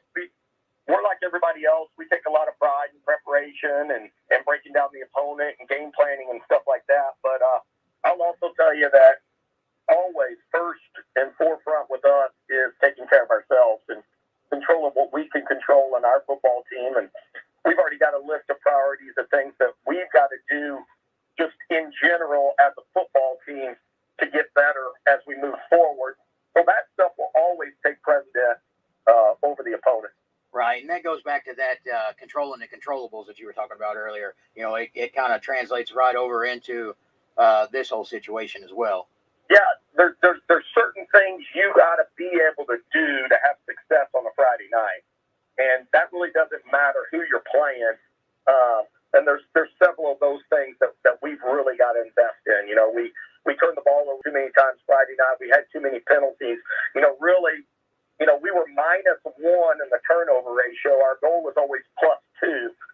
So to be -1 and to have a lot more penalties than we would like, we're very fortunate to get out of that game with a victory. Yeah, and those penalties, it's the first game of the season, first game for some of these kids, varsity-wise. So you're going to have a little bit of that, don't you think, Coach? Oh, absolutely. It's a lot of the things that when you watch the film show up, it's typical of a young team. It's typical of any team early in the season. But, you got to address them, and that's the thing, I told our kids on Friday night that they'll learn more from a close win than they will going out and, hanging a bunch of points on another team, because a close win, you get their attention. Right. A lot of times you may go out, you may win by a few scores, and everybody thinks it's rainbows and unicorns, and they're not willing to address the issues. The good thing about this is we'll certainly have our kids' attention. Absolutely, and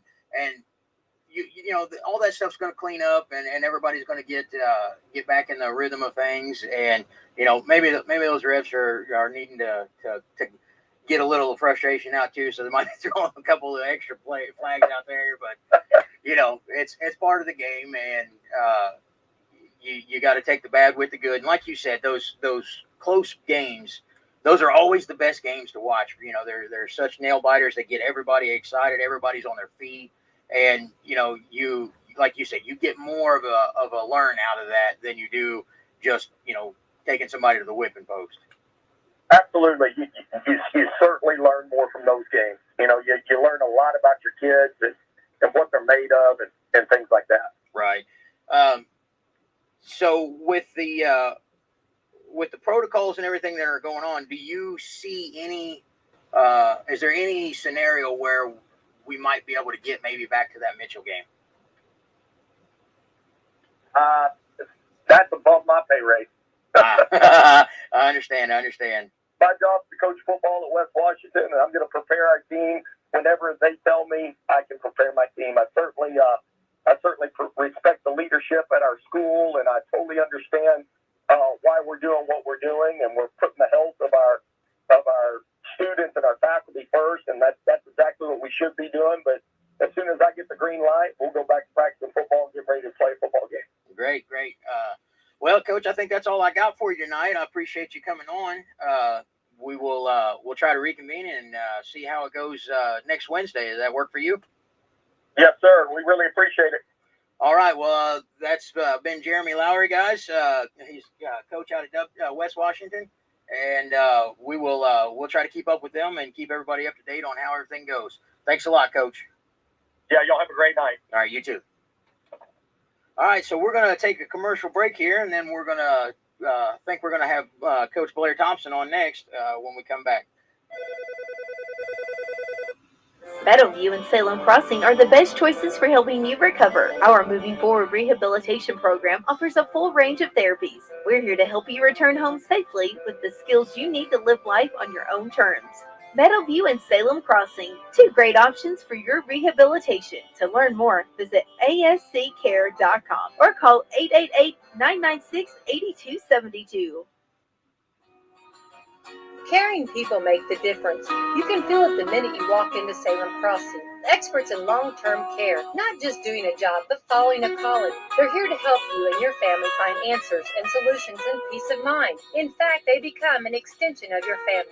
For more information about Salem Crossing, visit ASCSSeniorCare.com or call 812-883-1877. That's 812-883-1877. See Celebrity Home Loans in Salem, where everyone gets treated like a star. Come experience the star treatment with us. You'll never go back to the ordinary home loan experience again. Stop in today and see Dennis Baxter, branch manager of the Salem office, to start working on a new home loan or refinancing today. They've served nearly 50,000 families with over $15 billion in loans. Stop in and see Dennis and his staff. They're ready to work with you today. As a star, you expect the best, and that's all Celebrity Home Loans has to offer. Nothing off the rack. We're talking fine living, designer fashion home loans around here. Come by today and see Dennis or Autumn at 18 Public Square, Suite A, or call for an appointment. 812-883-0670. Remember, at Celebrity Home Loans, you're the star. We're back, and we're live with Coach Blair Thompson with Salem. How you doing tonight, Coach? I'm doing all right. Appreciate it. So great win. Big defensive start, and we held them down there, and we were projected to lose by 4, and really went down there and showed what Salem was made of. What do you think? Yeah, it's one of those things. We deferred to the second half right out the gate, and we've talked about it all summer and all preseason that our defense is the strength of our team, and we went out there and made a punt right away, and kind of didn't look back after that first possession. Right, and that was the thing when Ryan and I were on the radio. We were talking about what it was going to take to win this, and I told him I think the key was going to be our defense, because our defense is fast and real hard hitting, and containing North Harrison's run, and I think you guys did a real good job of that. Yeah, I think we ended up holding them for under 100 yards total offense for the game. If you take in the negative yards that they had and the tackle for loss that we had, and obviously anytime you can do that, especially for me as the offensive coordinator, it really opens the game up more for you. You're able to take some more chances, and our two inside backers, Porter and Caden, are as good as they get, and absolutely, they're both beasts. Not going to get much run. Not going to get much runs up the middle. No, sir, not at all. So speaking of Porter, he had in that first series, the first snap of that first series, Porter broke loose and ran for 88 yards on that first run there. And you said he had 181 yards rushing overall. Yeah, we ended up as a team with about 300, 301 actually was what we had him for, and Porter ended up with 181 of those 300, and I was when they punted the ball down to the 1 yard line, and we had Caleb was coming out for his first varsity start on Friday night and in a game obviously, and we're starting on the 1 yard line. I thought, man, we could have got it where it started, and all of a sudden Porter takes it to the out, or takes it 88 yards, and really kind of eased up Coach Thompson's nerves a little bit there. Yeah, I teased him a little bit. I seen him on Sunday. He was reffing the game for the youth league, and I told him, I was like, Porter, look, man, it ain't the Porter show. I get tired of saying your name all night. Yeah, he told me I was getting grief about getting caught, and he said he held his breath all the way down there. Didn't know why. He just literally ran out of breath. It took him about a couple series to get his breath back, but once he did, he didn't leave the field the rest of the night. Yeah, that's what he told me the other night. I said, that I seen the other defender coming there, and I kept hollering, somebody's gonna have to get that block. Somebody's gonna have to get that block. And I think it was Trevin actually that picked that block up, Trevin Smedley. Yeah. And when Porter got to that last guy, he just kind of fell into his arms. He was just, kind of holding me. I'm out of breath. Grant was telling him at practice the other day that Grant said he actually spit his mouthpiece out so he could yell at Porter to cut to the right. And said he hurt him, but his body wouldn't let him go. So you get a big boy like that rumbling for almost 100 yards. You got to hold on and just let it fall. That's okay. Yeah. We were me and Ryan were up in the booth talking about having some oxygen on the sideline for that kid. Yeah, for sure, right? For sure. But that just shows you, man, how hard he's worked in the off season. He's really worked on his speed, and I think you can see that Friday night. He's got legs like tree trunks, and he's got low center of gravity, and he's worked on his top end speed, and he's just going to continue to have a great year for us, no doubt. Yeah, I picked on him a little bit because of that little pick six that he had there. He's got those tree trunks for legs and low center of gravity, but he's got little short T-Rex arms. I asked him how he caught that thing and took it all the way to the house. That's our defense had 3 turnovers, or caused 3 turnovers, and we could have had a 4th. We got a penalty that kept us from having a 4th. So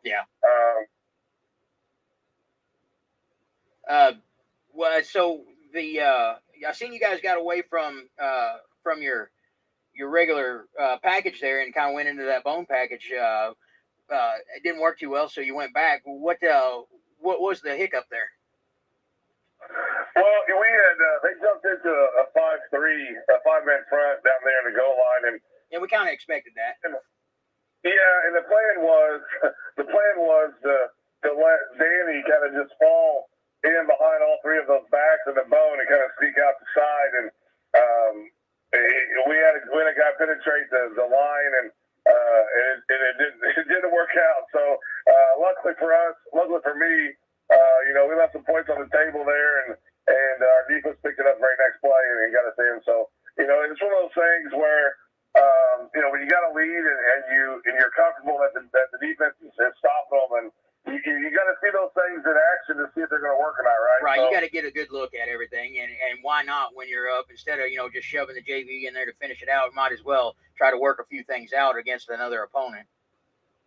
Yeah, and that's one of the things I learned from Coach May when I was over there, and people used to get mad about him throwing the ball in the second half, but he was working on his pass game, so he would need that, later on in the tournament or later on in the season. If you don't rep it in live action, you're never gonna know what you can do with it. Right, and if you've got the opportunity for a little free practice, why not take it? Yeah, for sure. You pulled Tuck out there towards the end. What was going on with him? It looked like he was getting worked on the side. Is he okay? Yeah. He started cramping up, and I was giving him grief. I said, "You only play one side of the ball, and you're cramping up." So I think it was a crazy hot night, obviously, but a lot of adrenaline is going through your body, and especially in the quarterback spot. And he threw a pass, and his calf started cramping up, so he's fine. We just wanted to. Again, we wanted to give Danny some reps at quarterback. Yeah. And then, Adam Maul got in there in the last drive, and we actually scored on their varsity defense with our JV. So, we were really tickled with all 3 of our quarterbacks. Yeah, it surely was a really good, really hot night that night. Seen Grant cramped up a little bit there too, and Coach George actually ran on the field and carried him off. So. Yeah, we're really lucky to have him around, and he's been real beneficial to our program, and a great height guy to have on the sidelines too. So it's been a great addition to have him around for sure. I haven't had the opportunity to meet him yet, but I'm going to try to remedy that as soon as I can. All the kids seem to react well with him, and he seems like he's a real good addition to the team. Yeah, he's a Division I strength coach, and he's been at 3 Division I colleges, and bringing his knowledge to our team and to our school. I mean, it's not just a football strength coach. He's a strength coach for all athletics, and I know he's got a lot of the volleyball girls in his class right now, and just overall, hopefully he's going to help us take us to the next level, which is my goal for our program, and I think everybody's goal for Salem Athletics. Yeah, and we've always got our eyes on the prize when it comes to Salem Athletics, and as long as I've been working with the youth kids and known you and Coach Hartsfeld before you, and even Coach Moe before you. Before that, that was our main focus. Is what's next? How do we improve this football team? How do we improve Salem as a town, and the infrastructure that goes along with that, and having that next level of what we're going to do in the works at all times is a big step forward. Yeah, and I think a lot of times, it's just like anything else. I mean, you could compare it to a lot of the people who didn't want to bring Walmart to town, right? Right. And you had all the positive that Walmart brought to our community once it's got here. So a lot of times in the past, we haven't been proactive. We've been reactive in a lot of things we've done, and I think now when we have more people coming into the community from different places and have been different, part of different athletic programs, they're able to bring what they've learned and what they've done in the past, what's worked, and I really see, Coach Wheaton and all the coaches in general at Salem. When the girls made their run in the state championship, to the state championship game, you really kind of saw success breeding success, right? So everybody's wanting to see what we can do to get us up to the next level, and obviously being one of the smaller 3A schools in the state of Indiana, we got our work cut out for us, but we're not going to sit there and rest on what we've always done in the past and try to start moving forward and thinking more progressively. Right. You'd mentioned Walmart, and one good thing that Walmart has brought to this community is you can't throw a stick in there without hitting a Salem Lion football player, working there. Yeah, for sure. It's been a great thing for my kids and for our kids, and I wish I got paid like they did when I was in high school. Right. It's been a great thing for us and a great thing for our community for sure. Well, and whenever I grew up in Florida, and I went to school there and played there, and our first practice, our coach looked at us, he asked everybody the same question. He's like, "Who's got a girlfriend?" Everybody raised their hand, and he's like, "All right, well, bad news for y'all, you got to break up with her." And then the next question is, "Who's got a job?" Nobody raised their hand, so he's like, "All right, nobody's got to quit." So being able to balance that, of course, football in the 90s and especially in Florida was a different beast than it is these days. Running two-a-days in 100% humidity most of the time really sucked. But that's what I had a conversation with our coaches Tuesday. I said, when I was a kid, when we were kids, we were out in this 100-degree heat index. There's no such thing as a heat index warning. Yeah, right? So, never even knew what it was. Out there.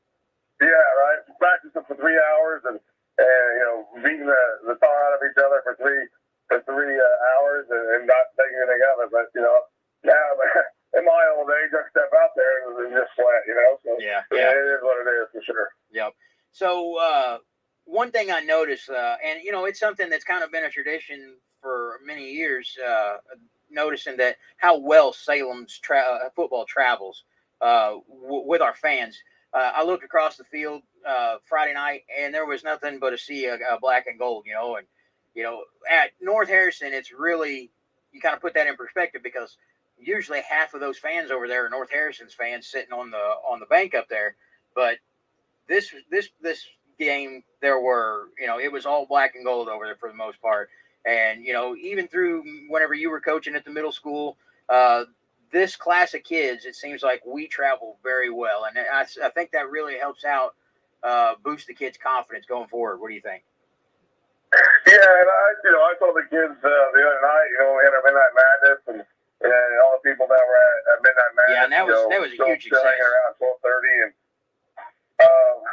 we had a great crowd down in North Harrison. And Salem loves the winter; they always have. And I think it's one of the things that I've tried to really push is bringing back that tradition. We talked about these kids were a couple years old the last time we won a conference, and they don't obviously a lot of their parents know what it was like in the 90s here to play football, and I think that's one of the things that we're starting to understand is that we play football in Salem, and right, and we're not some bush league program that had maybe one or two winning seasons, right, and then we have a lot of pride and we have a lot of tradition. We've had a lot of great players come through here. obviously a lot of great coaches, a lot better than I am, and we take what we do very serious, and we're not going to be treated like we're the doormats of the Midwest Conference anymore. We want to demand our respect, demand people's respect, and I thought we got to get started out Friday night. Absolutely, and given like you said that we're a very small 3A, we don't play like a small 3A. We play like we're the big dogs, and it really shows in our attitude. Especially with your defensive regulators there, and you got little Danny Lee back there that's just a powerhouse when it comes to defense and offense. He runs the ball very well. You got Porter that our big thing with Porter is Hulk smash. He gets that ball and he's gone. So we don't think we're 3A. I feel like I feel like we have the mentality of a 5A school that's we're just waiting for our come ups.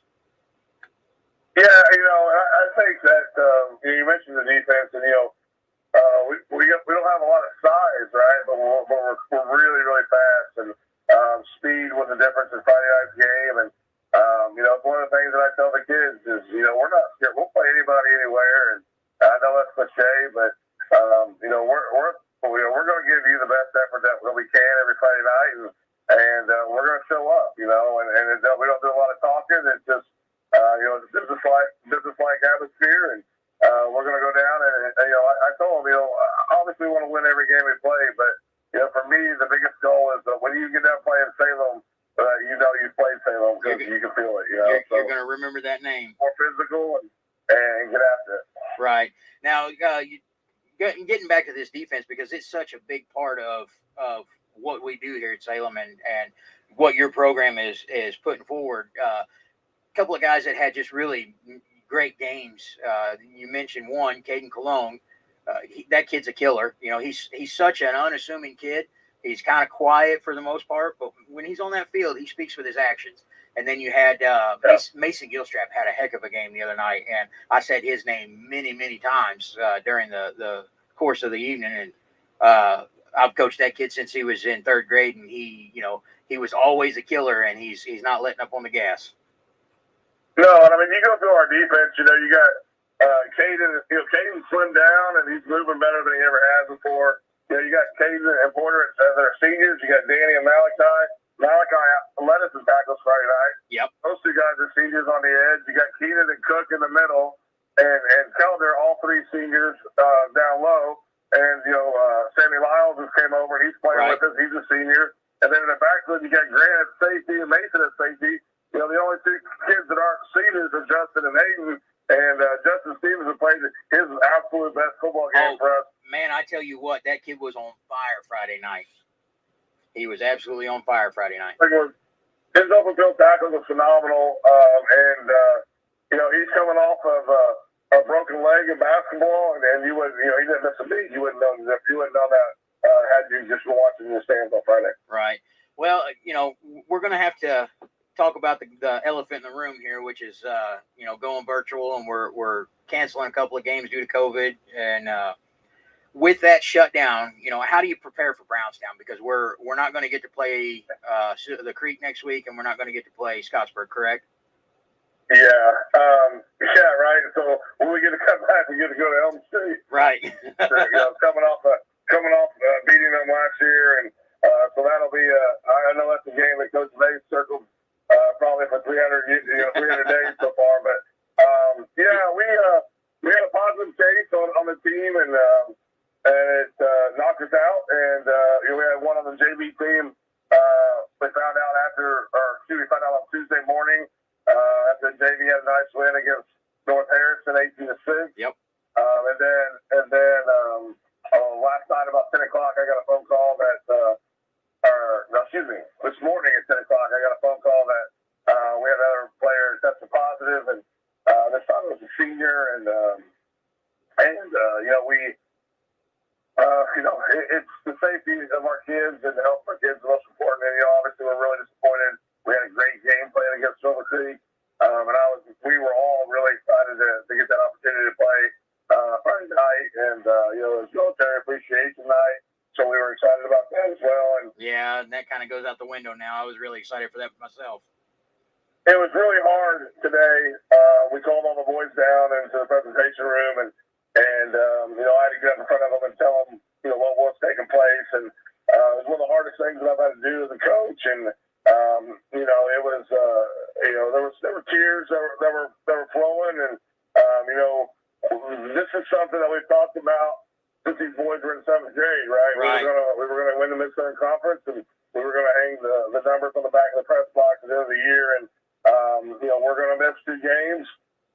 But, like I told the kids, it's time for us to kind of put our money where our mouth is. And, we talk about, our hashtag Go Blooded and what that means. And we talk about being a family. And, there's going to be things in life that are going to be a lot worse than missing a couple football games. And even though it doesn't seem like that when you're an 18-year-old kid, but we have to, we're the ones that react to, it's up to us how we react to the situation. And, we can't practice for 10 days either.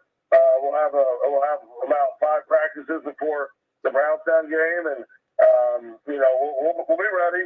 The kids will be ready, and we'll go up there and we'll give them all they want, and hopefully we'll come out with a victory. All right, Coach. Well, that answers all my questions. And, it's always a pleasure to sit and talk to you, especially after that big win. And, we'll get back, reconvene next week on Coach's Corner, and we'll see what if there's any updates that we can bring to the listenership here, and we'll see where we go from there. But it's been nice talking to you tonight, and I will catch you the next time. All right, Nate. I appreciate everything you guys do for us. Thank you. All right, Coach. I'll talk to you later. Bye-bye.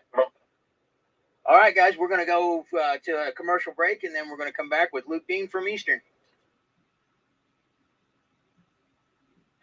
Hi, I'm Justin Green, Mayor of the City of Salem. Go Salem Lions! If you're planning that bonfire during or after the football game this fall, please use caution. I want to remind you to be safe around your bonfires and avoid starting any fires during extremely dry conditions. Also, I want to remind you that only fires you can have in the City of Salem limits should be no bigger than a 3-foot square area and 3 foot high. Burning brush and leaves in the city limits is prohibited. Just like the Salem Lions, we're proud of the hard work our firefighters do at the City of Salem Fire Department. If you have any questions, please give our fire department a call at 812-883-4970. Thanks. At American Family Insurance, we know your life has many moving parts, from your 4 wheels to your hard-earned home and the financial future of your family. We'll cover the things that matter most. Bundle your home and auto policies for possible savings, and add life insurance for convenient, future-focused protection, so you can keep dreaming towards what's next. American Family Mutual Insurance Company, SI, and its operating companies. American Family Life Insurance Company, 6000 American Parkway, Madison, Wisconsin. We're back. I'm live now with Luke Dean. He's the head coach out at Eastern. Coach, you guys had a great first half the other night. You guys ran the middle very well, and we're controlling that real well. I didn't get to see the game, but from what I'm told, you guys looked really good. Yeah, I mean, we controlled the game for a better part of 3 quarters, and we made too many mistakes, and it caught up to us. And West Washington made some plays there, and in the end, and was able to pull off the win. And hats off to them. And as a team for us and as our staff, we feel like we let one get away, and we got to learn from that and get better this week, and push forward. Yeah, you just got to pick yourself up, dust off, and get back in the fight. So, what do you think happened in that second half? More of the fourth quarter there that made the tides turn. Well, I mean, honestly, I felt like we controlled the line of scrimmage most of the night. Defensively, we got one big play to start their first possession. I think, they ran an inside zone type play toward our weak side. 2 kids that played linebacker that hadn't played in 2 years. They didn't play last year because of COVID, and I think they just weren't ready. And we got a big player off the bat. Their second score, we gave them the ball deep in our own territory due to penalties and a bad punt situation, and they let it go less than 20 yards to score. Other than that, our defense played really well. I thought we were the more physical team. I thought our kids played hard. Ultimately, for us, we're still a young team. Our kids made a lot of mistakes that were very fixable. We had a lot of penalties that we figured we'd be a little sloppy. We didn't have a scrimmage. We're trying to go off of reps that we saw on film and do things that we saw in the summer. And not having that scrimmage, I think, ultimately hurt us. I'm not making excuses, but I felt like our team was, they were well conditioned, and at the end we had a chance to win, and we just made too many mistakes. And those are all things that we'll fix, and we've worked on this week. We've talked to our kids, and they've been upbeat, and we're looking forward to fixing those mistakes and errors, and getting better each week as we head through our schedule here. I really felt like our team, a lot of people, you could just see that we're there. We just got to figure things out, and part of that's a culture thing. Learn how to win. We had the ball several times, able to go up 2 scores, and they just made some silly mistakes, just mental errors. Our whole thing was going in this game was,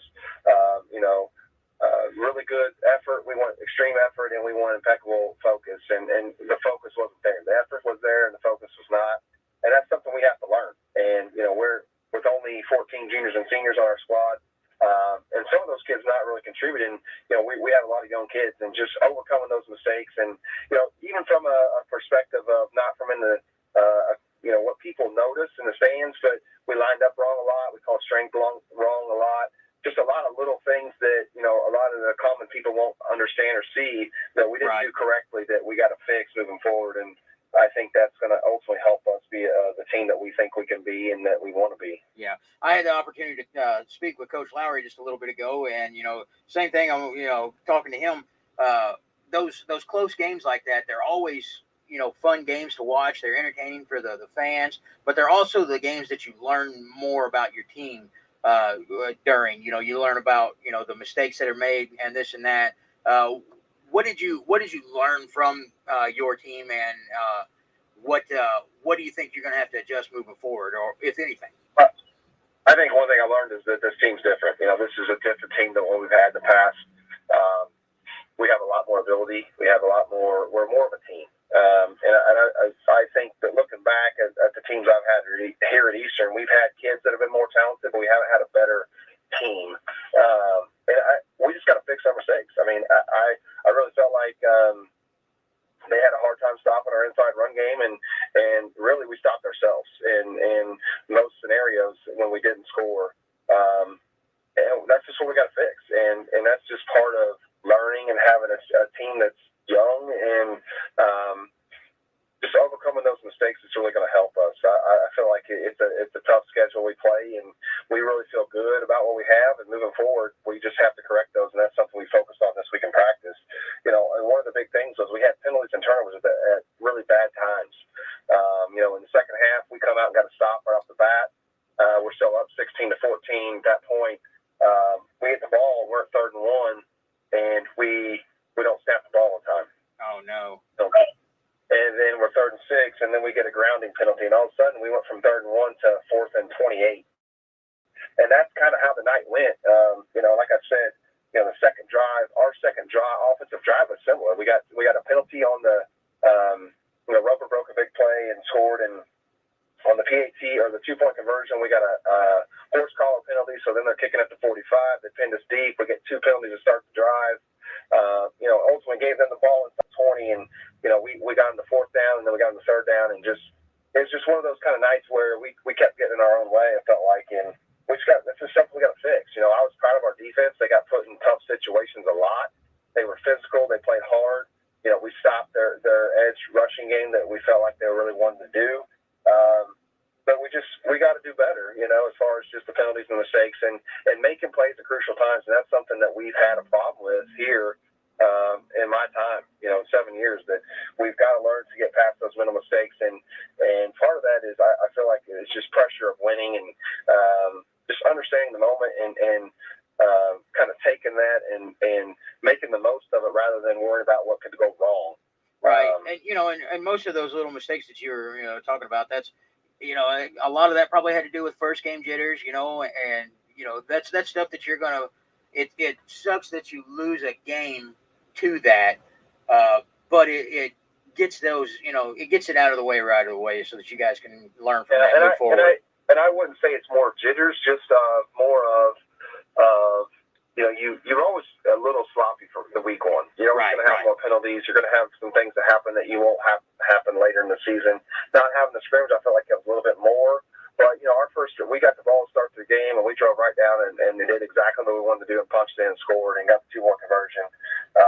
So I don't know if it was jitters as much as just concentration and focus at times when instead of easing up when you do something well, it's more of cranking down and amping up your effort and going harder rather than kind of relaxing and being a little complacent. I feel like that's kind of what we did at times. And, we ran into some cramping issues late in the game with Mason Walker and Dallas Dare, our two backs that had really done a great job. And they're also two of our linebackers who are kind of our strong point, our defense, and that really hurt us.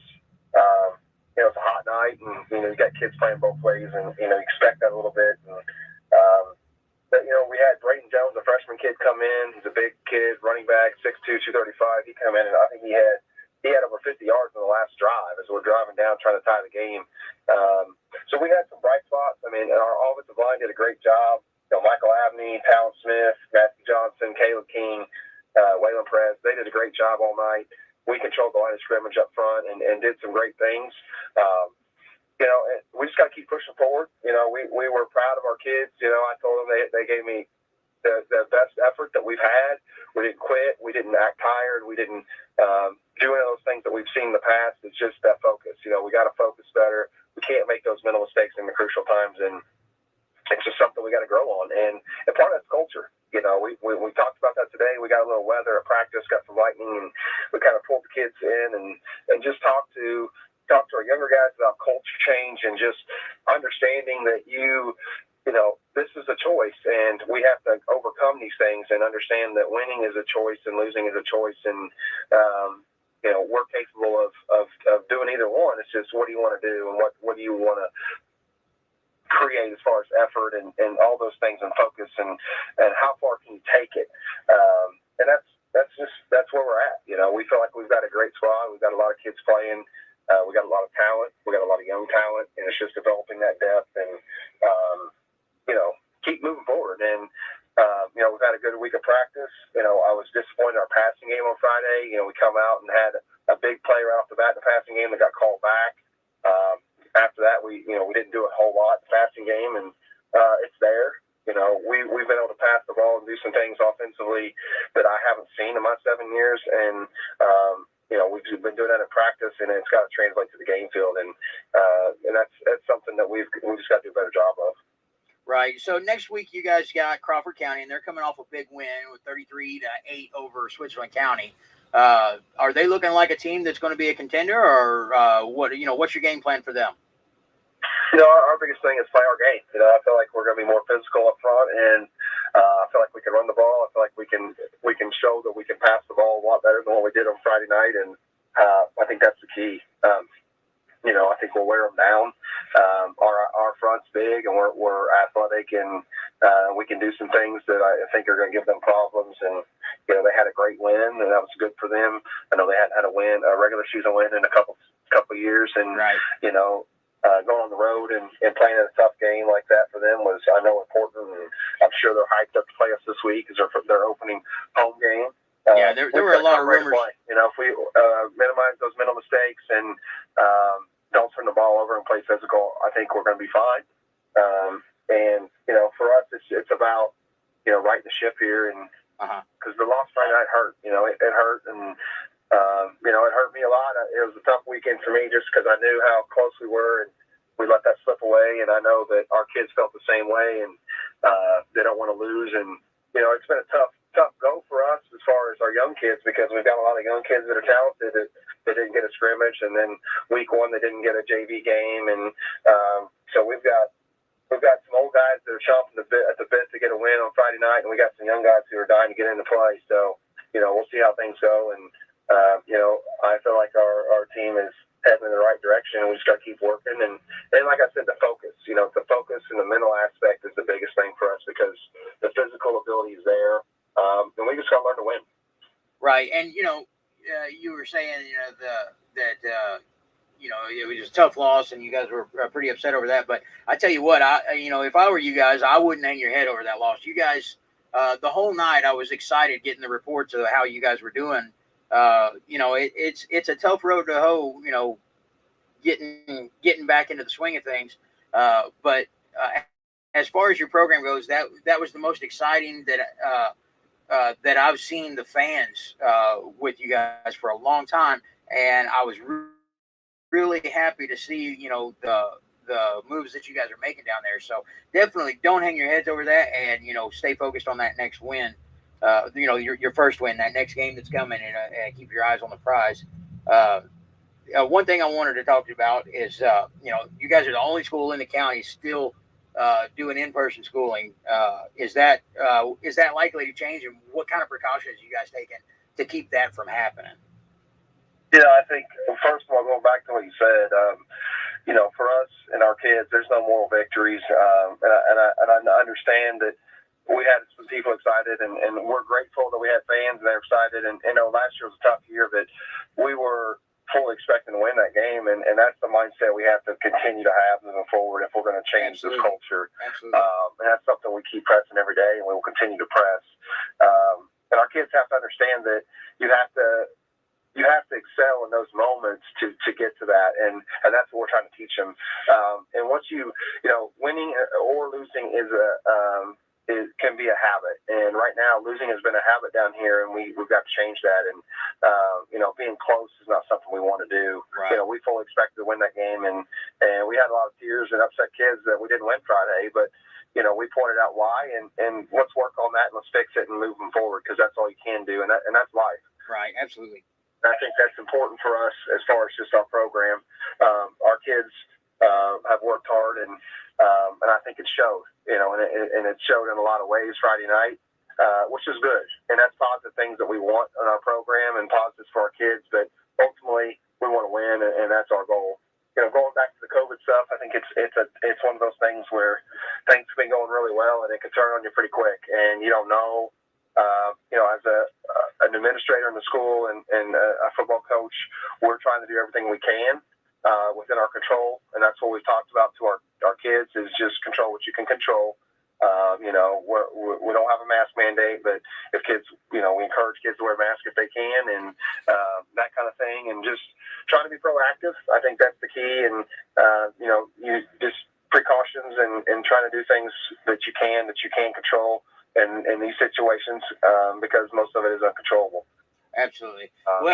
So far, our kids have done a good job, and hopefully we can continue to move forward. And right now we're in a pretty good spot. And hopefully that continues. But tomorrow that could all change, and that's kind of how all this has been. And when we've talked to our kids, one of the things is with our kids, they can wear a mask in class. That's their choice. If they do that, they don't have to quarantine. I think that's been a big thing, because they've chosen to do that, and that's helped some of our kids stay in school. And ultimately, that's our goal as educators, is to keep our kids in school and try to get them to learn. And there's so many positive things that happen while they're there, and that's what we've been pushing for at East Washington, and we'll continue to push forward, is doing what's best for our students and trying to keep them there, and give them the opportunities that they want to have, and just continue to educate them, and the extracurricular activities. Our kids put a lot of work in for those things, and a lot of people that aren't involved in sports or band or theater or those extracurriculars don't understand how much time these kids put in and devote to that, only to get it snatched away pretty quick. And I know Salem had something happen, and West Washington has this week, and I feel for those kids, because I know how much time, and the coaches, how much time and effort they've put in for something that can be taken away so quickly. Right. And that's kind of the world we're living in right now. So we'll just have to take it a day at a time and see how that goes. So, Coach, that's all the time I got for you tonight. I appreciate you coming on and having a word with me, and I'll get back with you next Wednesday, and we'll see how it goes from there. Thanks. We'll see you. All right. You have a good night. All right, folks, we're going to have a word from our sponsors, and then we'll come back, and I've got a couple of little closing notes, and then I'm going to get out of here. We'll be right back. Keep playing. Keep working. Keep going. And keep moving with the unmatched orthopedic care at Baptist Health. with a best-in-class team and procedures you won't find anywhere else in the region. It's no wonder most people choose Baptist to help them keep on keeping on. Visit baptisthealth.com/ortho to find a Baptist Health provider. If you're searching for a career, GKN can provide an opportunity for you. GKN Powder Metal in Salem, Indiana is your full metal shapes solutions provider. GKN is currently recruiting for CNC operators for 12-shift schedules, which is 3 days 1 week and 4 days the following week. You may apply in person Monday through Friday from 9 to 3. Starting wage is $18.45 up to $24.75 based on experience, plus 60 cents for shift premium for night shift and a full range of competitive benefits. Competitive wages and medical, dental, and vision insurance. Life insurance optional. Free short, long-term disability. Free life accident insurance, plus 401k savings plans with company match. Shaping powder metal into high performance and high precision components. GKN provides leading powder metal expertise and process experience to transform ideas into production. GKN is an equal opportunity employer. Whenever the forecast is nice, you're probably thinking about enjoying the great outdoors. Whether that means doing some four-wheeling or hitting the road in an RV, First Harrison Bank can help make your dreams a reality with a loan designed to meet your needs. Talk with one of our associates about our options for RV, boat, and camper financing. If you're looking for a great auto loan, we can help with that too. To get started, just visit us at firstharrison.com. Keep it easy, keep it local. Subject to credit approval, member FDIC, equal housing lender. This is Becky, and we're live at John Jones Auto Group for the John Jones Auto Minute right here on WSLM. Hello there, Jalen Hoare here at John Jones in Salem, Indiana. Don't listen to what they're telling you. Here at John Jones, we have a ton of trucks and a ton more coming in. So come see us. We've got a bunch of Silverados inbound from the factory, one of the few dealerships around with inventory. We've got a large selection of new and pre-owned vehicles, over 250 used cars here just at our Salem location. So come see us over here at John Jones and prepare yourself and your kids for back to school. You want to be pulling up to school in a brand new vehicle. Check out our inventory online for qualified vehicles at johnjonesautogroup.com or give us a call at 877-473-5546. John Jones Chevrolet Buick Cadillac is ready to serve you. At John Jones GMC, you see so many because they pay so little. And we're back. I got a few programming notes here. So after the show tonight, the Reds are up after Coach's Corner. Their first pitch is at 8:10. It's game 2 of with the number 1 Central Division team, the Milwaukee Brewers. So if you're into baseball, tune in for that. Tomorrow's game will be at 2:10, and Cincinnati begins a series with the Marlins on Friday in Florida. With Salem and West Washington games being canceled Friday night, it looks like the Eastern Musketeers will be playing Crawford County. Tune in to WSLM 97.9 for the pregame show at 6:45 and the start of the game at 7. Also, we'll be streaming live on Facebook, Twitter, and YouTube. Catch the Reds game Friday night at 7:10. NASCAR moves back to Daytona this week. Boogity, boogity, boogity. Tune in Saturday at 3 p.m. for the LTI Printing 250 and 7 p.m. for the Coke 0400. We'll also carry the Nebraska and Illinois College football game at 12:30 on Saturday. And Sunday we'll carry the Jaguars at the Cowboys at 12:30. So be sure to tune in then. Going to end the night tonight with a little quote that I wanted to give, a little bit of encouragement to all the kids right now. With all this COVID stuff going on, and don't sit idle, guys. So the quote that I wanted to share with you is no such thing as spare time, no such thing as free time, no such thing as downtime. All you have is lifetime. Go. That quote was from Henry Rollins. So as we close out the show tonight, I just want to give a shout out to all of our county coaches that have been handling business and dealing with all this stuff, and looking at the future in Washington County. Football is looking to be the next big thing here, and I think we're well on the way. And big shout out to those guys that are trying to keep our kids safe and healthy. Next week we'll be live at Coach's Corner, hopefully from the Salem McDonald's. You get a front row seat into high school athletics and high school football. we'll get to sit and talk with our coaches from Eastern Salem and West Washington. If not, we'll do another call in like we did tonight, and we'll see how everything goes. And other than that, I will see you the next time. I won't get to you won't get to hear me on the radio Friday night because our game got canceled, but I will see you next Wednesday. I'm Nate Pierce, and I'll see you on the radio. Which doesn't have to cost more. If Indiana Farm Bureau Insurance insures both your vehicle and your home or farm, you could save 18% on your auto policy premium and 20% on your homeowners or farm owners policy premiums. Own a motorcycle? Earn 18% on that premium with a qualifying auto and save an extra 5% on your auto with a personal or umbrella policy. Want to know how to save? Call Jason Petmeyer, your Washington County agent, at 812-883-2995 or visit infarmbureau.com.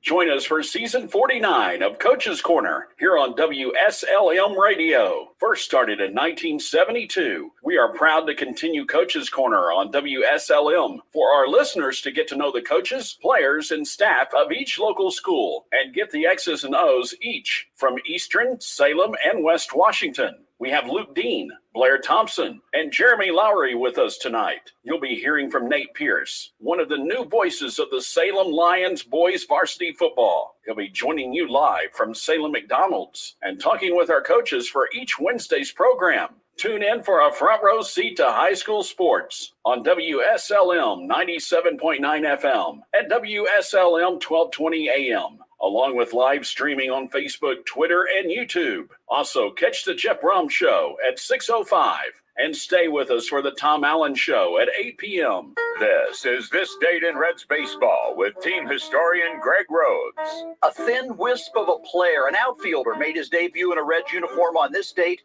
August 25th, 1973. It was a minor miracle that the youngster had made it to the majors. He was drafted by the Reds in 1969 out of high school, and for one reason only. He couldn't hit much, but he could run. He was the fastest player the Red Scouts found that year, and they drafted him, but not until the 29th round. There were nearly 500 players selected before the Reds called his name. He spent 4 years in the minors, made his debut in 1973, and by 1975 was the starting right fielder for the Big Red Machine. Yes, Ken Griffey Sr., who debuted on this August 25th, 1973, this date in Reds baseball. This Date in Reds Baseball is brought to you by the Cincinnati Reds Hall of Fame and Museum, presented by Dinsmore. Celebrating greatness, preserving history, providing inspiration. Will help your home operate at increased efficiency and comfort. Call Braun Heating at 513-385-7765. Braun Heating and Tempstar. Quality you can feel. Overhead Door is celebrating its 100-year anniversary. We're celebrating with tremendous offers on new garage doors and openers. Call Overhead Door Company of Northern Kentucky at 513-347-DOOR today. Welcome back to our pregame chat with Reds manager David Bell. Certainly some tough news coming out of that ball game yesterday. In his first game back, TJ Antone left in the middle of his first at-bat, the first batter that he faced. That's got to be a devastating blow, not just for him, for you, to see the hard work that he's put in. How do you kind of explain the emotions of that whole situation? It's tough. Just devastating because, like everyone on our team, and especially in the position I'm in, I've gotten to know TJ as a person and kind of what makes TJ tick and what he's in this for. And it's to be out there competing and to be doing it to help our team win. And he was so driven to get back, to be a part of these games and where we are as a team. And I think that was his greatest disappointment. I know that he believes in himself and he believes no matter what this is, he's going to get through it. And we're all betting on that for sure because we know how strong TJ is as a person and physically strong as well. And he will be back from this, but it doesn't make it any easier. Right now, he's crushed, and we'll be here and help support him. And like I said, he's a strong guy, so he'll get through it. That's Reds manager David Bell. It's the Reds and the Brewers. Game 2 of the 3-game series comes your way shortly. It has more of the Reds pregame show next on the Reds Radio Network. When you're tuned in to WSLM Radio, you're in Reds country. follow me, Jesse Winker, all season on WSLM. Mom, Ethan's in the tree again. Ethan, get down. Can I climb on the swing set instead? Sounds like it's time to get all your adventure-seeking kids to Holiday World and Splash and Safari. They'll soar on Thunderbird, race against each other on Cheetah Chase, the first launched water coaster, and get the thrills they love on all the wooden roller coasters. Get your family fun off the ground at holidayworld.com. Bring Drinks! Bring arcade! Bring sunscreen! Coming up at the Salem Speedway. The Gas Midwest Compact Touring Series is August 28th. End of summer Sunset $100 beer night coming up September 11th.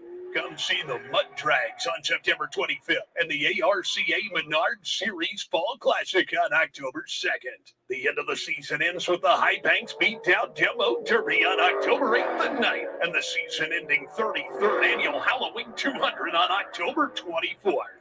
At the Salem Speedway, the racing's so fast, it's already history. See SalemSpeedway.com for individual race information and ticket prices. And for drag strip action, check out West End Drags on the old Salem Airport runway. For more information, call 812-883-6504. Reds baseball returns to WSLM Country in March. Keep your radio tuned to 1220 AM WSLM Country to follow the Cincinnati Reds.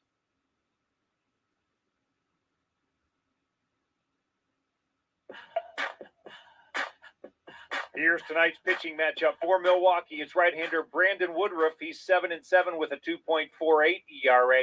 Right-hander Luis Castillo goes for Cincinnati. He's 7-12. His ERA 4.35. The Reds and Brewers are up next on the Reds Radio Network. This is the Cincinnati Bell Reds Radio Network. The Reds are on the radio.